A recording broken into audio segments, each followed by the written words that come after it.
Yo fui anotando, mientras escuchaba las dos exposiciones, fui anotando como palabras así disparadoras. Claramente la palabra más disparadora es Internet. Parece que Internet es el causante de todos estos problemas que tienen que ver con la propiedad intelectual y con las ideas, en definitiva. Y lo interesante de Internet es que es una red de computadoras, y lo que tienen las computadoras es que son máquinas que copian información al mismo ritmo que el ser humano respira oxígeno. Son máquinas de copiar información. Una computadora es básicamente una memoria RAM, un disco rígido y un procesador en el medio que pasa datos de un lado a otro. Y cuando se conectan en red copian información entre sí. Son máquinas de copiar. Entonces, ahora estamos en un mundo donde hay 8.000 millones de dispositivos, contando teléfonos y computadoras, laptops, etcétera, conectados en red, que nos conectan a nosotros en red, en un contexto donde la información es copia constante. Entonces, estas leyes de hace 2 siglos cada vez tienen menos sustento a medida que las nuevas generaciones, los nativos digitales, nacen en un contexto, en una realidad de abundancia. La abundancia informática es abundancia de información. La información es abundante, hay información en exceso en el mundo. Eso es lo que se está generando. Y bueno, es un fenómeno bastante interesante. Como decía acá el doctor al principio de todo, ¿no?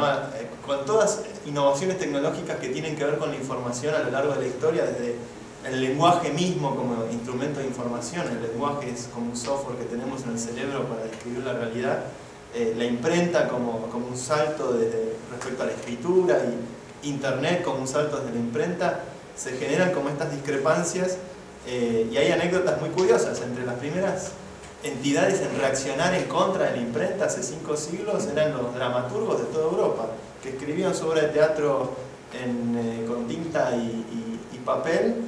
Iban al Teatro del Pueblo, el Teatro del Pueblo hacía la obra, y de repente vino Gutenberg y la obra con la que ellos lucraban a nivel local se empezó a regionalizar por toda Europa sin el consentimiento de ellos, y los dramaturgos se aliaron y empezaron a reaccionar en contra del avance de la imprenta como una tecnología de la información que iba en contra de su negocio. Y toda esta historia tiene como un eco 5 siglos después con Metallica, las bandas, las discográficas, generando como la misma reacción. Lo que tiene Internet en particular,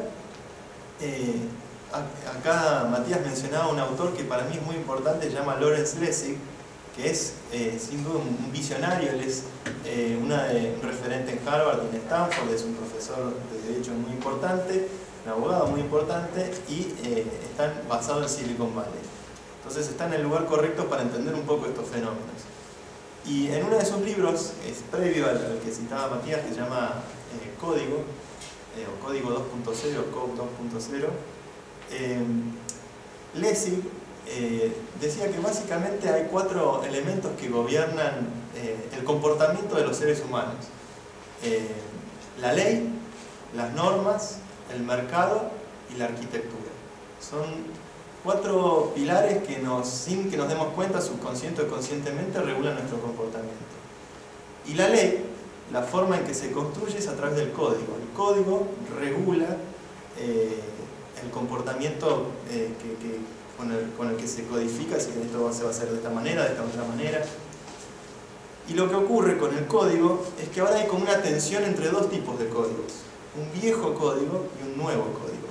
Un viejo código que nace, la configuración moderna que tiene es la del Estado, y que nace a partir de las revoluciones francesas, la revolución americana. Podría uno decir que es el código que viene de Washington, que es la ley, que se escribe en contratos, y que en última instancia esos contratos están programados por abogados. Y Internet tiene un nuevo tipo de código, que es el código digital, que se programa sobre una computadora y que lo hacen los programadores. Cuando uno examina un contrato, es muy curioso. A mí, yo soy hijo de un abogado, está ahí, y nunca pensé que me iba a interesar tanto el derecho en mi vida. Yo traté de hacer otra carrera, de repente me encuentro acá. Y Y lo curioso, lo que fui aprendiendo en mi carrera de emprendedor, a medida que me iba encontrando cada vez con más contratos, era lo parecido que son los contratos al código de computadora. Si uno mira un código de computadora, tiene una definición de variables al principio, de la variable A vale tanto, la variable X vale tanto, y después funciones que operan sobre esas variables. Incluso en el código de computadora hay referencias a otros códigos en otras librerías, en otros lugares. Lo mismo que ocurre con un contrato. Al principio se definen los términos que se van a usar dentro del contrato, después van todas las cláusulas que van regulando el comportamiento de los actores en cuestión, y al final también refiere, bueno, esto tiene jurisprudencia en determinado sistema legal, determinado estado, determinada región geográfica. Entonces hay un conflicto entre dos tipos de códigos. Un código, el que corre con las computadoras, es claramente mucho más eficiente para atrapar o adaptarse a la complejidad y al caos de información en el que pareciera que los seres humanos estamos embarcados.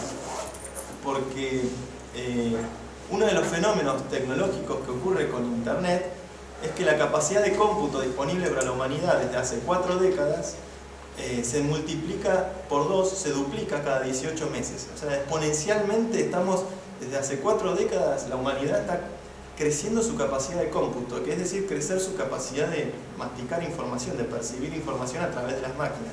Entonces, este fenómeno se sigue dando de acá hasta el 2020, hasta que se llegue a un nivel cuántico de miniaturización del transistor. Va a seguir habiendo un crecimiento de capacidad de cómputo. Entonces estos teléfonos, el del año que viene va a ser el doble de mejor que este que tengo en la mano, y el del año siguiente va a ser 4 veces mejor, y así hasta dentro de un par de años. Y frente a ese fenómeno se generó un ecosistema de abundancia de información. Y ocurrió que todos los medios, o sea, todo confluye a Internet. Y es cierto, está todo confluyendo a Internet. Se abre el ancho de, o sea, hay 3 variables básicamente que hacen a una computadora y que hacen Internet: ancho de banda, procesamiento y almacenamiento. Y los costos de esas 3 variables van bajando sistemáticamente. A medida que bajan esos costos, el envase en el que se transmite la información se va abstrayendo, se va casi literalmente desvaneciendo. Porque si vemos la línea del tiempo desde la filarmónica en el siglo XIX hasta el fonógrafo enorme, hasta una radio, hasta el vinilo, después pasando por el cassette y el compact disc, y ahora el MP3, que ni siquiera ya es un aparato, es un concepto. El MP3 es básicamente un pedazo de software, un protocolo de información sobre la música. Se abstrajo por completo el envase en el que se vende la música. Y se abstrajo por completo, de hecho, el envase en el que se vende en el que se distribuye, no olvídense que dije se vende, en el que se distribuye cualquier contenido cultural.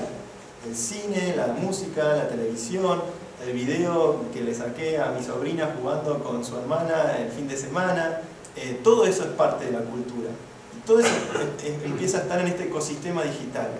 Y la libertad que trae eso, el acceso a la cultura, el acceso al conocimiento, pesa muchísimo más como en la balanza del progreso que cualquier tipo de ley anacrónica que pretenda regular sobre este nuevo contexto.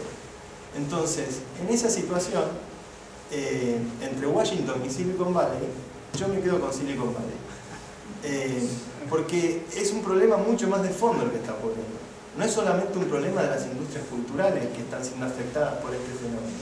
Es un problema también del orden de lo económico y del poder, de lo político. Y ahora estamos en un momento bastante interesante donde a medida que se digitaliza más la economía y se digitaliza más, así como vemos que de repente las discográficas o la industria del cine están tratando de encontrar formas de adaptarse a este nuevo contexto. El streaming está siendo claramente una salida que está logrando en Estados Unidos servicios como Spotify, Grooveshark, acá se usa bastante, en Europa también hay varios servicios de este estilo. Están empezando a lograr encontrar un equilibrio entre lo que los consumidores están dispuestos a pagar. Por $5 o $10 al mes puedes tener toda la música que puedas y streameada y no gastas espacio en tu disco rígido, pero obviamente está concentrando poder en las compañías tecnológicas. Por eso Apple es la compañía más valiosa del mundo, vale más que Exxon, que era hasta hace poco la compañía más valiosa. Están ahí siempre cabeza a cabeza, el petróleo, la tecnología. pero bueno, Amazon, todas las compañías tecnológicas que están armando estas plataformas en Internet, la nube, lo que se dice el cloud computing, están centralizando un poco el poder, pasa cada vez más por ese orden. Entonces, es una situación que, mirando de nuevo la imprenta en términos históricos, la imprenta en ese proceso de 5 siglos también fue un instrumento que ayudó a construir, así como transformó la cultura y la democratizó y generó lo mismo que estamos viendo con Internet desde hace 10, 15 años, que se transformó la cultura, democratizó su acceso, todos tenemos mucho acceso a mucha más música y a un costo prácticamente imperceptible. Así como se en base también se fue bajando el costo, y hoy el costo por una canción es cero, o muy cercano o pendiente a cero. En esa línea de tiempo también la imprenta después fue por otros fenómenos más pesados. Fue por el fenómeno de, o sea, los billetes que tenemos en la billetera están todos impresos. Y Internet justamente también es una red o una tecnología que está ayudándonos a repensar la forma en que nos organizamos como sociedad, en la forma en que nos organizamos en términos económicos. Las constituciones están impresas, son contratos impresos, y el tamaño de un país está hecho en relación a la capacidad de su correo y la capacidad de control que hay desde una capital hasta la frontera. Todos los países nacen, la configuración de los estados modernos nace en el siglo XIX y todos tienen un tamaño que es fundamentalmente en base a la capacidad de comunicación y de control de la información que había en esa época. Internet lo que tiene es que es a nivel global. Es una red que nace en la década del 60 con la paranoia de la amenaza de una guerra nuclear. El ejército americano dice: vamos a hacer una red completamente descentralizada. Cuestión que si atacan un nodo de la red, la información está protegida porque está distribuida en nodos completamente descentralizados.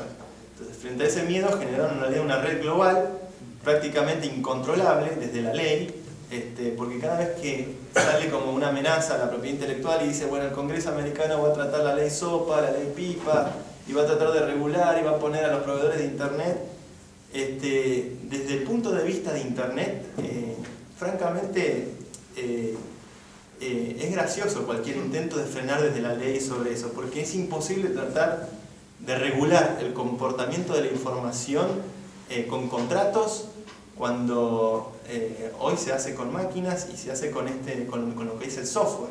El software va a la velocidad de la luz, y el contrato va a la velocidad del buque que tenga que llevar los billetes, o a la velocidad tiene los problemas de la fricción de los medios de transporte habituales. Internet, la información va a la velocidad de la luz y desde un punto del planeta a otro, prácticamente siendo regulado por software, no por leyes. Entonces, si la música que uno se baja en Internet es legal o no, y es desde el punto de vista de quien pregunta. ¿Es ilegal desde el punto de vista del Estado? Seguramente. ¿Es ilegal desde el punto de vista de Internet? Y probablemente no, porque Internet tiene otro tipo de código. Internet se caga la ley. Y lo que a mí me parece interesante en los Cuevana, Megaupload, de estos casos que son los chivos expiatorios de esta cuestión, son los que levantaron la cabeza demasiado alto. Y van por esos como casos ejemplificadores. Lo persiguen a Tomás Escobar de Cuevana, que es un chico de 23 años que de repente lo están apretando judicialmente, al mismo tiempo que los que lo apretan judicialmente le están negociando los derechos de autor para distribuir en su propia plataforma online, porque saben que ahí es hacia donde va el mundo. Entonces, hay como un discurso hipócrita desde el poder a veces en este tipo de cuestiones, porque justamente el poder se les está yendo de la mano. Y con Internet, lo que está ocurriendo realmente, para mí uno de los casos más interesantes es el de los torrents. Cuando ocurrió el primer caso, la primera compañía de Internet que fue muy conocida fue Napster, hecha por Sean Parker y John Fanning, dos programadores de 18 años. John Parker es Justin Timberlake en la película La Red Social. Estos dos programadores hicieron Napster, y el problema que tuvo Napster fue que centralizó un pedazo de la información. O sea, la forma en que funcionaba Napster era: todas las computadoras se conectan a Napster y Napster tiene las direcciones de qué otras computadoras tienen la canción que yo quiero buscar. Entonces ahí la industria fue por el nodo central, estos servidores que tenían las direcciones de las otras máquinas, y le cortaron, le hicieron el caso y cortaron el chorro a Napster. Pero ¿qué ocurre? Después un programador, que me olvidé el nombre, pero creo que estaba en Finlandia o por ahí, siempre estos países nórdicos son como muy en la vanguardia en este tipo de cosas, hizo el protocolo de los torrents, que el protocolo del torrent es un protocolo que funciona igual que Internet, es 100% descentralizado. No hay un nodo central nunca en la información. Entonces, siempre hay una primer semilla, pero una vez que esa primer semilla se copia a otra máquina, esa otra máquina funciona igual que una semilla y genera lo mismo que la otra máquina. Entonces, todas las máquinas se comparten información entre sí y es imposible encontrar un instrumento que pueda instaurar una forma de control sobre eso. El único control es el protocolo en sí mismo, el torrent en sí mismo. Y esas son las tecnologías. Ahora con el caso de Pirate Bay es graciosísimo. Porque está por un lado lo que sale en las noticias en los medios tradicionales que narran obviamente lo que se trata en los lugares tradicionales, que son los jurados, los tribunales donde está ocurriendo este juicio en Suecia, pero la mirada de Internet se da desde los foros de Internet o desde los lugares de chat y demás, donde publican los mails internos, donde publican las pavadas que les escriben los abogados a los programadores de Pirate Bay, y sale la resolución donde dice, bueno, desde Pirate Bay no se podrá nunca más bajar archivos .torrent, está prohibido legalmente. Al día siguiente Pirate Bay lanza un nuevo, en vez de lanzar archivos .torrent, lanza archivos .magnet, que los magnets son una colección de archivos torrent, y es otro protocolo y funciona igual que los torrents, y es como una especie de carrera que a la larga es imposible de contener. Entonces, este debate de la propiedad intelectual es como la punta del iceberg visible de un debate mucho más impresionante en cuanto al cambio que puede representar en la forma en que nos organizamos como sociedad, que es el impacto de Internet en todos los órdenes, no solamente en la cultura, sino en el económico y en el político. Me anoté algunas cosas acá, pero como idea final, yo creo que es una época súper interesante para estar vivos y ser testigos de esto, y no solamente testigos, sino que creo que a medida que uno se acerca a las generaciones más jóvenes, también hay una toma de conciencia del poder que esto implica, del poder que hay en Internet. Levantamiento que hubo en el mundo árabe el año pasado, donde no es tanto la novedad de la revolución sobre que un medio despierta una revolución, sino la velocidad con la que ocurre. En un año bajaron 4 gobiernos. Y eso es como muy impresionante de ver ocurrir, y es justamente por la velocidad en que estas tecnologías operan, y hay como despierta un montón de ideas. Yo pienso que cuando uno mira los gobiernos de todo el mundo, los diputados y los presidentes y los jueces, en un 80 o 90% de los casos, en casi todas las democracias que conocemos, son abogados. Y yo digo, ¿por qué son abogados siempre? Y me di cuenta, son básicamente los hackers del viejo sistema. El abogado es el tipo que conoce los algoritmos, el algoritmo leonino, draconiano, lo que sea, para poder hacerse un lugar en el poder. Y el contrato...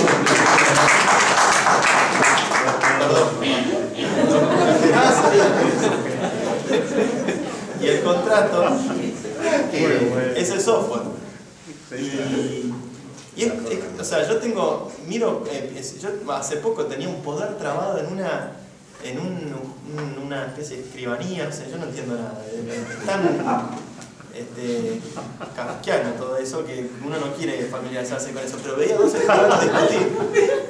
Era un escribano padre con un escribano hijo, como que esa cosa que se da a nivel escribano se da a nivel presidente. Vos tenés Hillary Clinton, Bill Clinton, George Bush hijo, padre, tenés Cristina Néstor, tenés siempre la estructura de poder es como muy endogámica, y veía estos dos escribanos discutir de un poder que estaba trabado, y era un problema de programación lo que me estaban describiendo, que era literalmente un poder trabado. Es que el poder está tan choto en este sistema que yo pensaba, en Internet es justamente la información fluye con una libertad tan grande, tan impresionante, que hasta incluso las formas de producción están cambiando. Hoy, si escucharon hablar de Firefox o si escucharon hablar de Linux, El 80% de los servers en internet se regulan con Linux.